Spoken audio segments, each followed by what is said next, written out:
На вопрос Вячеслава Штырова, почему они такие маленькие, руководитель школы музыки Анатолий Босиков сказал, что малокомплектные классы удобны для занятий.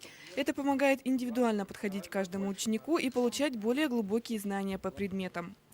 Вячеслав Штыров интересовался, как живется юным музыкантам, нравится ли им обучение. Ребята охотно отвечали, беседа проходила в теплой дружеской обстановке. Следующим пунктом стали школьная библиотека, медпункт и столовая. Специализированная литература и нотные тетради разместились на нескольких полках. В художественной литературе, книгам по искусству и другим отведен зал побольше. Если же кто-то из воспитанников заболеет, то в медпункте есть не только необходимые медикаменты, но и установлено оборудование. Врачи отметили, что ученики в основном болеют простудными заболеваниями. Нередки случаи искривления позвоночника. Но это уже профессиональные, такие наблюдаются у скрипачей, арфистов и контрабасистов. Школьная столовая также снабжена всем необходимым оборудованием. Здесь, кроме приготовления горячих блюд и салатов, выпекаются булочки, торты и пирожные.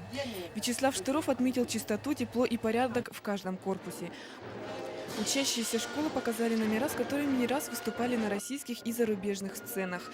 Президент высоко оценил работу воспитанников Высшей школы музыки и пожелал им новых побед.